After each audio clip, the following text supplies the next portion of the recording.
नमस्कार दोस्तों, हमारे चैनल पर आपका स्वागत है। जय श्री कृष्णा, राधे राधे, हर हर महादेव, ओम नमो भगवते वासुदेवाय नमः। जय श्रीमन्नारायण। दोस्तों आज हम सुनेंगे द्वादशी पारण के दिन तुलसी माता की कथा। जो भी भक्त सच्ची श्रद्धा के साथ भगवान विष्णु का पूजन करते हैं, भगवान शालिग्राम का पूजन करते हैं, माता तुलसी का पूजन करते हैं, एकादशी का व्रत करते हैं, इससे भगवान श्री हरि की अति प्रसन्न होते हैं और अपनी कृपा दृष्टि बनाए रखते हैं। एकादशी का व्रत जो कि सभी प्रकार के पापों को नष्ट करने वाली है और व्यक्ति के जब पाप और ताप नष्ट होते हैं तो उनके पुण्यों के उदय हो जा पाता है और सभी प्रकार के फिर सांसारिक सुखों की प्राप्ति होती है। चलिए आइए सुनते हैं तुलसी माता की कथा। जय हो तुलसी माता की, जय हो विष्णु भगवान की, जय हो लक्ष्मी माता की। बहुत समय पहले एक सुंदर नाम का गांव था जहां पर एक नन्ही बच्ची राधिका अपनी माँ के साथ रहती थी। राधिका की माँ विधवा महिला थी और वह बहुत गरीब थी, लेकिन हर रोज वह तुलसी जी की पूजा किया करती थी। एकादशी का व्रत कभी नहीं छोड़ती थी। राधिका की माँ के साथ बैठकर तुलसी जी के पौधे को जल देती और दीपक जलाती और कहती, तुलसी माँ आप मुझे अपने जैसा पवित्र बनाना। एक दिन गांव में बहुत तेज तूफान आया, घर टूटने लगे, पेड़ गिरने लगे, राधिका की झोपड़ी भी गिर गई। लेकिन आश्चर्य की बात यह थी कि आंगन में लगा तुलसी का पौधा जैसा था वैसा ही रहा। राधिका ने पूछा अपनी माँ से कि माँ, तुलसी माँ तो बच गई और हमारा घर नहीं बचा। माँ उसकी बोली कि बेटी, तुम्हारी माँ सिर्फ पौधा नहीं, वह साक्षात लक्ष्मी जी का रूप है। जहाँ सच्चे मन से पूजा होती है वहाँ रक्षा करती हैं। अगले दिन एकादशी थी। माँ बेटी ने व्रत रखा और खाने को कुछ नहीं था, फिर भी उन्होंने तुलसी के पास दीपक जलाया और भजन गाया। उसी रात राधिका को सपना आया कि एक तेज प्रकाश में तुलसी देवी प्रकट हुई और बोली, राधिका तुमने निस्वार्थ भाव से मेरी से पूजा की है, मैं तुम्हारे जीवन की खुशियों से भर दूंगी। सुबह जब राधिका जगी तो उसके घर के सामने एक बड़ा रथ खड़ा था।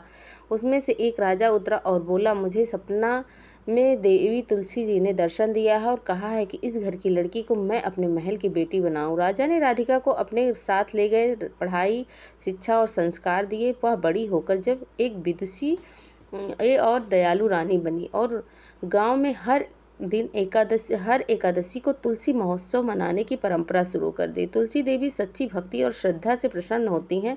एकादशी व्रत और तुलसी पूजन से जीवन में सद्गुण, सुख और सुरक्षा मिलती है। भगवान और देवी मन की भावना देखती हैं।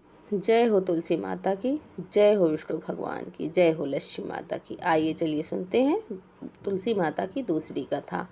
एक समय की बात है, एक ब्राह्मण था जिसका नाम धर्मदत्त था। वह अत्यंत निर्धन लेकिन नित्य पूजा पाठ किया करता था, तुलसी सेवा में लगा रहता था। वह रोज सुबह उठकर स्नान करता, तुलसी जी को जल चढ़ाता और विष्णु भगवान का नाम जपता। धर्म के पास कोई संपत्ति नहीं थी, न अच्छे वस्त्र थे, न भोजन, परंतु उसका विश्वास था कि जिस घर में तुलसी रहती है वहाँ स्वयं लक्ष्मी और विष्णु जी वास करते हैं। धर्मदत्त हर महीने की एकादशी को उपवास करता था, तुलसी के पास दीपक जलाता था और श्री हरि की आरती किया करता था। गांव के लोग उसका मजाक उड़ाते थे, तेरे पास क्या है, न धन है न घर है, तुलसी पूजा से क्या मिलेगा। लेकिन धर्मदत्त मुस्कुराता और कहता, मुझे बैकुंठ चाहिए, धन नहीं चाहिए। तुलसी एकादशी के दिन जब वह तुलसी के पास भजन कर रहा था तब प्रकाश तेज उत्पन्न हुआ। भगवान विष्णु स्वयं ही वहां प्रकट हुए। उन्होंने कहा, धर्म ने जो श्रद्धा और प्रेम से तुलसी माता को दिखाया है उससे मैं बहुत प्रसन्न हुई। यह तुलसी कोई साधारण पौधा नहीं है, श्री लक्ष्मी जी का स्वरूप है। इस भक्त ने जीवन भर तुलसी जी की सेवा करी, एकादशी का व्रत रखा, मृत्यु के बाद वैकुंठ में स्थान मिलता है। इतना कहकर भगवान ने धर्मदत्त को अपने विमान में बैठाया और उसे वैकुंठ धाम को ले गए। कुछ समय बाद गांव के लोगों को सपने में भगवान ने दर्शन दिए और कहा, धर्मदत्त अब वैकुंठ में है क्योंकि उसने सच्चे मन से तुलसी जी की सेवा करी है। अब तुम भी तुलसी के केवल पौधा न समझो, वह मोक्ष का द्वार है। तुलसी माता का पूजन करने से भगवान विष्णु शीघ्र ही प्रसन्न हो जाते। एकादशी का व्रत और तुलसी सेवा मृत्यु के बाद मोक्ष और वैकुंठ की प्राप्ति कराती है। हे तुलसी माता, जैसी कृपा आपने धर्मदत्त पर करी वैसी ही कृपा अपने सभी भक्तों पर करना। जय हो तुलसी माता की, जय हो विष्णु भगवान की। आइए सुनते हैं तुलसी माता की तीसरी कथा। एक गांव में ननद भाभी रहते थे। ननद का विवाह अभी नहीं हुआ था। वह तुलसी के पौधे की बहुत सेवा किया करती थी। उसकी भाभी को यह सब बिल्कुल पसंद नहीं था। जब कभी उसकी भाभी को अत्यधिक क्रोध आता था वह उसे ताना देते हुए कहती थी कि जब तुम्हारा विवाह होगा तो मैं तुलसी की बारातियों को खाने को दूंगी और तुम्हारे दहेज में तुलसी ही दूंगी। कुछ समय बीत जाने पर ननद का विवाह पक्का हुआ।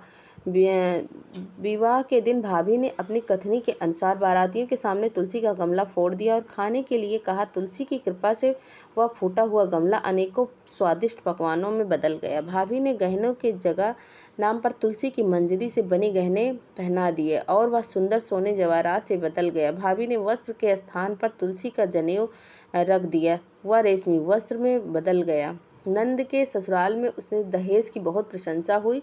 यह बात जब भाभी के कानों तक पहुंची तो उसे बहुत ही आश्चर्य हुआ। उसे अब तुलसी माता की पूजा का महत्व समझ में आया। भाभी की एक लड़की थी, वह अपनी लड़की से कहने लगी कि तुम भी तुलसी की सेवा किया करो, तुम्हें भी बुआ की तरह फल मिलेगा। वह जबरदस्ती अपनी बेटी से सेवा करवाती थी कहती, लेकिन लड़की का मन तुलसी सेवा में नहीं लगता था। लड़की के बड़े होने पर उसके विवाह का समय आया, तब भाभी सोचती थी कि जैसा व्यवहार मैंने अपनी ननद के साथ किया है वैसा मैं अपनी लड़की के साथ भी करूंगी, तो यह भी गहने में लद जाएगी। बारातियों को खाने में पकवानों में मिले, ससुराल में इसे भी बहुत इज्जत मिलेगी। यह सोचकर वह बारातियों के सामने तुलसी का गमला फोड़ देती है, लेकिन इस बार गमले की मिट्टी वैसी की वैसी ही रह जाती। मंजरी तथा पत्ते भी अपने रूप में ही रहते हैं, अपना रूप नहीं बदलता है। सभी लोगों तथा बारातियों द्वारा भाभी की बुराई की जाती है। लड़की के ससुराल वाले भी लड़की की बुराई करते हैं। भाभी कभी ननद को नहीं बुलाती थी।